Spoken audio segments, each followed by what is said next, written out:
Halo Bray, kembali lagi di Gaptek.id dan sekarang gue pingin bawain Gaptek News lagi karena udah lama nih kayaknya gak ada highlight berita yang menurut gue menarik tapi gak tahu kalau menurut lo. Nah, di Gaptek News kali ini gue pingin bahas semuanya tentang Nvidia karena gue cukup gemes nih sama Nvidia kali ini dengan rumor-rumor yang beredar juga dari kartu grafis mereka dan juga GPU mereka tentunya, yaitu adalah RTX 40 series. Kita nggak ngomongin soal RTX 4090, 4080 atau 4070 Ti lagi, enggak, karena di sini rumor yang beredar itu adalah mengenai RTX 4090 Ti dan juga RTX Titan yang baru yang dikabar-kabarkan akan rilis juga di tahun ini, yang pertama. Kenapa gue gregetan banget? Karena versi Titan ini udah muncul untuk desain Founders Edition-nya, dan untuk versi Founders Edition-nya ini kalau kita lihat di fotonya itu dia bener-bener total 4 slot full dan itu versi Founders Edition-nya ya.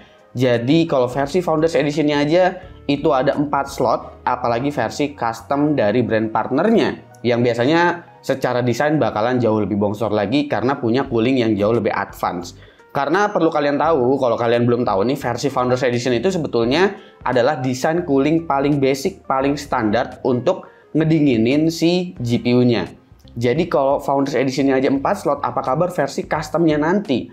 Iya, ini disebabkan karena untuk versi Titan ataupun 4090 Ti, terutama versi Titan sih, ini dikabarkan punya power limit maksimum di angka 800 watt. Ya, ini menurut gua agak-agak ngaco Nvidia karena mereka benar-benar ngeperes si arsitektur Ada Lovelace ini, sehingga dengan penambahan hanya 16 SM unit aja dengan CUDA core yang cuma nambah sekian, itu mereka perlu naikin daya hampir 2 kali lipat daripada RTX 4080. Ya memang sih untuk RTX 4090 Ti-nya dia tetap punya rating maksimum di angka 600 watt, yang dimana itu nggak berbeda jauh dari RTX 4090. Tapi untuk versi Titan ini agak-agak nggak logis menurut gua karena memerlukan 2 kali 12 VHPWR, dimana power supply-nya juga kita belum nemuin. Jadi ini bener-bener ngebunuh efisiensi dari GPU-nya Nvidia. Padahal kalau kita bilang ini ada low flash tuh sebenarnya efisien atau enggak, itu memang sangat-sangat efisien sebetulnya. Tapi kalau misalkan mau dikonfig jadi seperti Titan atau seperti 4090 Ti, ini rasanya efisiensinya jadi hilang banget. Karena semakin tinggi di config-nya, efisiensi tentunya bakalan semakin hilang dan semakin membutuhkan power. Kalau kita ngelihat 4070 Ti aja kan sebenarnya dia efisiensinya bagus banget. Dengan daya yang jauh lebih rendah, tapi punya performa yang bisa selevel dengan RTX 3090 Ti. Dan disitulah kenapa RTX 4070 Ti menurut gua jauh lebih menarik daripada 4080. Sementara untuk 4090 memang menarik karena nggak ada lawannya sama sekali di level si 4090 yang punya rating power kurang lebih masih mirip-mirip seperti 3090 Ti. Untungnya berita ini juga disusul dengan rumor kehadiran untuk RTX 4060 Ti, RTX 4060 dan juga RTX 4050. Yang dimana ini udah masuk di level kelas menengah untuk RTX 40 series. Kabarnya sih untuk 4060 Ti dan juga 4060 dan juga 4050 ini akan hadir di tahun 2023 dan hadirnya itu per quarter. Jadi per kuartal 2 itu yang hadir itu adalah 4070 polos dan juga 4060 Ti. Habis itu sisanya 4060 dan juga 4050 itu hadir di kuartal 3 2023. Kalau kita ngelihat tabel spesifikasi dari rumornya ini, gap masing-masing kelas GPU ini apabila kita lihat dari SM unit dan CUDA core, kelihatannya Nvidia memberikan jarak yang emang linear. Menariknya tapi 4060 Ti dikabarkan hanya memerlukan 160 watt aja. Ini berarti kurang lebih 20% lebih rendah powernya dari 3060 Ti. Meski diprediksi untuk 4060 Ti ini dia gua rasa performanya bakalan kayaknya mirip-mirip atau di atas sedikit dari RTX 3070. Tapi menurut gua tetap menarik meskipun performanya cuma selisih di atas sedikit dari 3070 karena powernya jauh lebih rendah. Tinggal harganya aja gimana untuk si 4060 Ti ini. Gua sih berharap tentunya ada di level 8 jutaan ya, mengingat RTX 3070 sekarang ada di angka segituan juga. Dan kalau nggak salah 3070 saat pertama rilis juga itu ada di level kurang lebih sekitar 9 juta.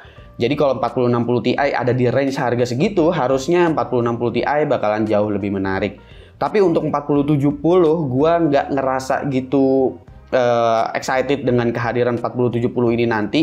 Karena 4070 ini kayaknya bakalan berasa nanggung kalau kita bandingin ke si 4070 Ti-nya. Dan ini bakalan ngebikin 4070 Ti jadi kelihatan semakin bagus dari hari ke harinya gitu ya. Meskipun di awal-awal mungkin banyak yang nggak seneng sama kartu grafis ini, tapi kesana-sananya gue yakin si 4070 Ti ini bakalan banyak yang seneng. Contohnya juga seperti 4080 sih, dimana 4080 itu awal-awal kayaknya dicibir banget karena nanggung lah apa segala macam. Tapi setelah kemunculan 7900 XTX, 4080 rasanya masih jauh lebih menarik buat dibeli. Meskipun ya 7900X sebetulnya raw performance-nya memang lebih unggul dari 4080, tapi secara overall ternyata 4080 memang tetap masih punya banyak fitur yang bisa kita manfaatin lah. Dan harganya juga ternyata di pasaran kurang lebih mirip-mirip seperti 7900 XTX. Kalau 4070 polos dan juga RTX 4060 Ti ini hadir di kuarter 2 2023, itu berarti gua rasa kayaknya ini bakalan dipamerin di Computex 2023 di Taiwan. Jadi gua rasa bakalan banyak varian untuk kedua kartu grafis ini di quarter 2 nanti. Dan sepertinya nggak ada versi Founders Edition-nya ya untuk si 4070 dan juga 4060 Ti. Jadi kayaknya yang ada Founders Edition-nya cuma 4090 Ti dan juga versi Titan-nya aja nanti. Sementara pada quarter 3 itu bakalan kehadiran RTX 4060 dan juga 4050. Sayangnya ini untuk spesifikasinya bocorannya belum ada dan belum gua temuin sih.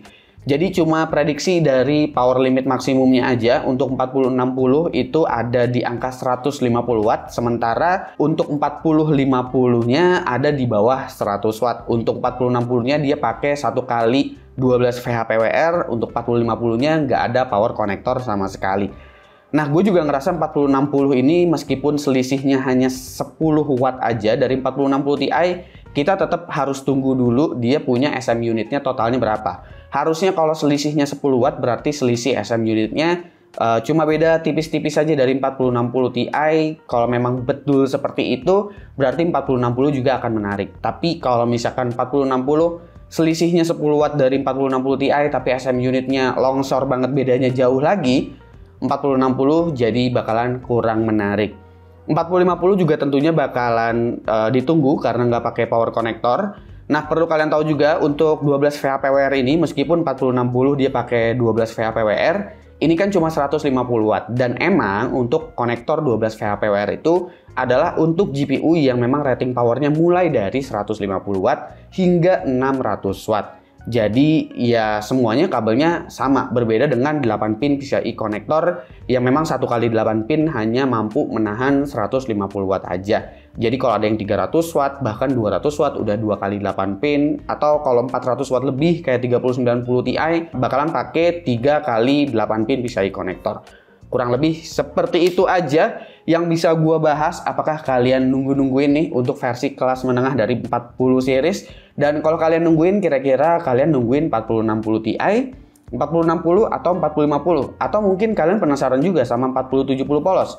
Komen aja di bawah dan kasih pendapat kalian masing-masing. Gue Suki dan seperti biasa sampai jumpa di lain kesempatan.